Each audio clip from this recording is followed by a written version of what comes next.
का पर्व बहुत नजदीक है और हमारा पूरा भारत महाशिवरात्रि पर्व को मनाने के लिए आतुर है।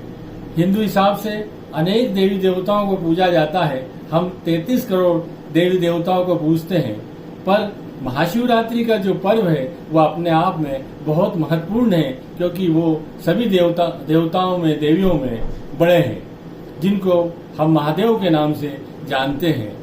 महादेव हमारे बहुत ही सरल और सहज भगवान हैं, क्योंकि वो बहुत सरलता से खुश हो जाते हैं। उनको सिर्फ बिलपत्र चढ़ा दो और पानी चढ़ा दो तो आपको आशीर्वाद देते हैं और आपका काम हो जाता है। महाशिवरात्रि इसलिए भी महत्वपूर्ण है कि ये 4 या 5 कारणों से बहुत अपने आप को महत्वपूर्ण बनाती है। इस दिन भगवान शिव का जन्मदिन भी है, बर्थडे होता है, और उसके बाद उनकी शादी की सालगिरह भी है। उनका पार्वती से विवाह भी इसी के दिन हुआ था, इसलिए इसे हम महाशिवरात्रि पर्व के रूप में बनाते हैं। यदि हम और सोचें तो जो समुद्र मंथन हुआ था उसमें जो विष निकला था वो भी शिव जी ने या महादेव ने आज के दिन ही पिया था, और उसको सिर्फ कंठ में ही रख लिया था, अंदर नहीं जाने दिया था। इसके कारण से उन्हें प्रॉब्लम हुई, उन्हें जलन होने लगी थी। इसके कारण उस शांति के लिए, उस जलन को कम करने के लिए उन्हें नाग देवता या सर्प को धारण किया, और शांति के लिए अपने सिर पे चंद्रमा को धारण किया। इसलिए वो नीलकंठ भगवान के नाम से भी जाने जाते हैं। यदि महाशिवरात्रि के दिन हमें नीलकंठ का दर्शन हो जाता है, यदि नीलकंठ पक्षी जो होता है उसका दर्शन भी हो जाता है, तो हमारा पूरा साल भर धन्य हो जाता है। इसी दिन ब्रह्मा और विष्णु का बहुत भयानक झगड़ा हो रहा था। जब झगड़ा बहुत बढ़ गया तो भगवान महादेव बीच में लिंग की तरह या स्तंभ की तरह आके खड़े हो गए, और उन्होंने एक अग्नि रूप उस स्तंभ से निकली। तो जब उन्होंने विष्णु भगवान ने और ब्रह्मा ने देखा ये कौन है, तो उन्होंने कहा, भगवान महादेव ने उनसे कहा कि तुम दोनों झगड़ रहे हो, तुम में से बड़ा कौन है? तो तुम से मैं एक क्वेश्चन पूछता हूँ कि मेरा प्रारंभ और अंतिम क्या है? जो पहले बता देगा मैं उसको बुरा मान लूंगा। तो भगवान विष्णु अपने गरुड़ वाहन के माध्यम से पाताल लोक की ओर चले जाते हैं, और ब्रह्मा जी जो है हंस के माध्यम से स्वर्गलोक में जाते हैं। ब्रह्मा जी तो कुछ ही देर बाद भगवान के सामने आ जाते, क्योंकि उन्हें समझ में आ जाता है कि ये महादेव हैं, और माफी मांगते हैं कि आपका अंत और प्रारब्ध में पता नहीं कर सकता। पर ब्रह्मा जी स्वर्गलोक से केतकी का फूल ले आते हैं और ये कहते हैं आपका अंत है। भगवान महादेव को समझ में आ जाता है कि झूठ बोल रहे हैं, तो उन्हें बहुत गुस्सा आता है और उनका सिर तलवार से वो 2 कर देते हैं, और वो ब्रह्मा जी का इस कारण से 3 मुख वाले ब्रह्मा जी हो जाते हैं। और वो कहते हैं कि तुम कभी भी पूजे नहीं जाओगे, और उनका सिर्फ एक ही मंदिर है ब्रह्मा जी का, और कहीं भी वो पूजे नहीं जाते हैं। वो सिर्फ पुष्कर के नाम से जाने जाते हैं, वहां भी उनकी कोई पूजा नहीं होती है, क्योंकि भगवान को झूठ बोलना बिल्कुल भी पसंद नहीं है। भगवान की पूजा कैसे करें, इसका भी बहुत ज्यादा महाशिवरात्रि के दिन महत्व होता है। भगवान बहुत सरल होते हैं। इनको बिलपत्र जो होते हैं वो 11 बिलपत्र की माला बना के चढ़ाना चाहिए। इनको धतूरा बहुत पसंद है, आंकड़ा पसंद है। ये इनके पसंदीदा फ्लावर्स या फूल हैं। ये इन्हें एक शंखपुष्पी फूल आता है, यह इनको चढ़ाना चाहिए।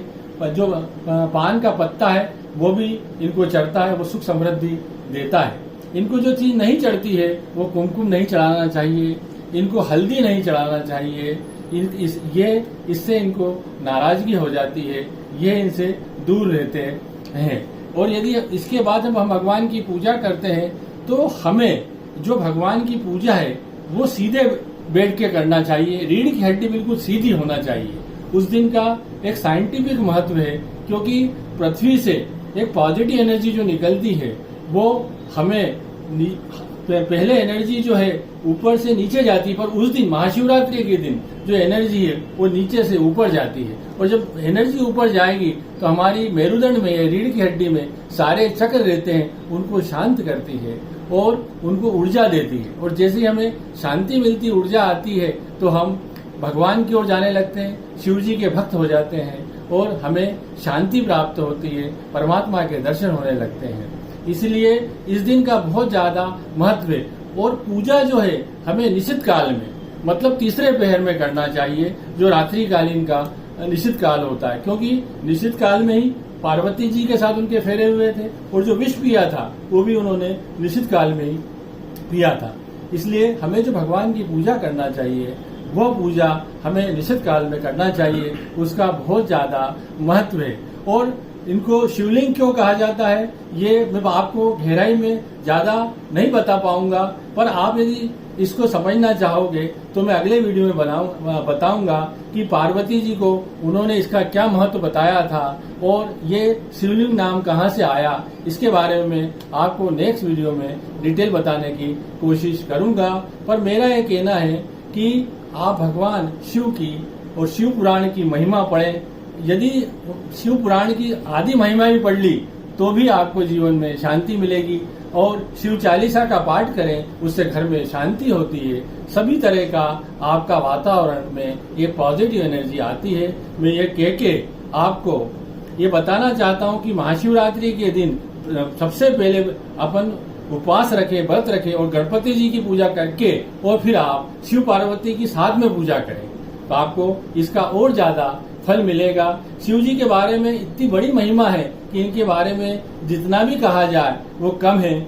उनके बारे में कोई भी विस्तृत नहीं बता सकता। जैसे मैं थोड़ा सा और बताऊं कि जो रामेश्वरम का मंदिर है, तो भगवान राम ने वहां उनकी पूजा की थी, एक छोटा सा शिवलिंग बनाया था और जो समुद्र है उसको पार नहीं कर पा रहे थे वो, तो महादेव की पूजा की तो महादेव ने उन्हें आशीर्वाद दिया राम जी को, तो वो वहां पर जो है रामेश्वर नाम से प्रसिद्ध हो गए। वहां पे ज्योतिर्लिंग के नाम से वो पहचाने जाते हैं। और सबसे बड़े हमारे जो 12 ज्योतिर्लिंग में है, तो उसका हमें भी किस्मत है कि सबसे बड़ा जो ज्योतिर्लिंग है वो महाकाल है।